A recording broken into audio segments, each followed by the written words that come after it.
आज हम जो टॉपिक लेकर आए हैं वो बहुत ही अहम है और ये ख़ास तौर पर पेरेंट्स के लिए है। आज सारे आलम में पेरेंट्स के लिए ये बात लम्हा फ़िक्री है कि वो किस तरह अपने बच्चों की मोबाइल सरगर्मियों पर नज़र रखें और मग़रब इखलाक और हयासूस वीडियोस और गेम्स से बच्चों को किस तरह बचाएं, इनके औकात की किस तरह हिफाजत करें। इस वक्त सारे आलम में हैरानियत का सैलाब आया हुआ है।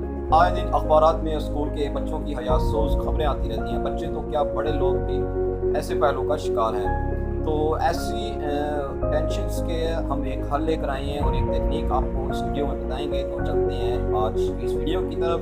तो हमारे चैनल को सब्सक्राइब जरूर कीजिएगा और घंटी के बटन को प्रेस कीजिएगा और अगर हमारी वीडियो अच्छी लगी तो शेयर जरूर कीजिएगा और हमें कमेंट्स भी लाजमी कीजिएगा।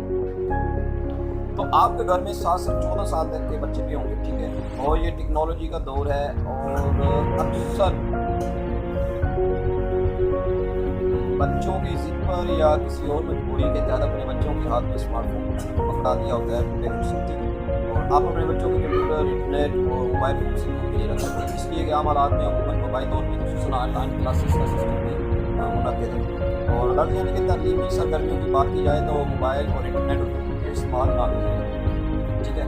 तो आपने करना क्या है, आपने प्ले स्टोर पर जाना है और एक ऐप है जो कि Google family link for parents नामी ऐप को डाउनलोड कर लें, ठीक है। और इस ऐप को अपने मोबाइल में भी डाउनलोड कर लें और अपने बच्चे के मोबाइल में भी डाउनलोड कर लें। दोनों ऐप को एक साथ ओपन करें, ठीक है, और अपने मोबाइल को निगरान सुपरवाइज़र करार दे दें कि जो हदायत आपको मिलेंगी उनको मल्लावार फॉलो करें। इस ऐप का फ़ायदा यह है कि आप अपने बच्चे की मोबाइल की सरगर्मियों के मुतल्लिक, ठीक है, और उसने किस वेबसाइट को ओपन किया, किस वीडियो को देखा, दिन भर कितनी देर वो मोबाइल के साथ चिपका रहा, इन सब बातों से आप आगाह रहेंगे। लेकिन एक और फ़ायदा इस ऐप का ये है कि जब कभी आपका बेटा कोई गेम या ऐप डाउनलोड करने लगेगा या किसी भी वेबसाइट को देखने के लिए एक्सेस करने की कोशिश करेगा तो ब्राउज़र पहले आपसे इजाज़त मांगेगा। गर्ज आप जिन वीडियोज़ और गेम्स की इजाज़त देंगे आपका बच्चा वही वीडियो या गेम या वेबसाइट एक्सेस कर सकता है, ठीक है। इसके साथ साथ आप जब चाहें किसी गेम या ऐप को जो आपके बच्चे के मोबाइल में है ब्लॉक कर सकते हैं, जो आपके बच्चे के मोबाइल से गायब हो जाएगा।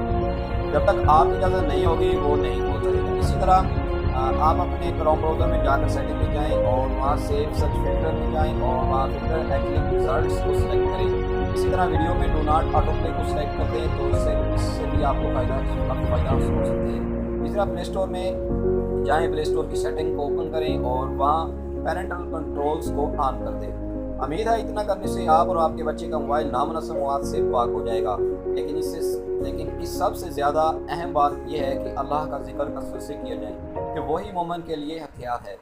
नीज़ दुश्मन जब किसी पर काबू पाता है तो सबसे पहले उससे हथियार नीचे रखने को या छोड़ने को कहता है या इसे हासिल कर लेता है। शैतान का जब किसी पर जोर चलता है तो वो उसे अल्लाह के जिक्र से गाफिल करता है। और भी बहुत सारे ऐसे ऐप लॉकर हैं जो कि आपके बच्चे अपने मोबाइल में रखते हैं और आपकी मालूमात में नहीं होता। इसके लिए आप उसका कोई इंपॉर्टेंट डेटा वो किसी कंप्यूटर या लैपटॉप या अपने एंड्रॉइड में कॉपी करके हर माह बाद या हर माह में 2 से 3 मरतबा उसका मोबाइल रिस्टोर करें। तो हमारी वीडियो अगर अच्छी लगी है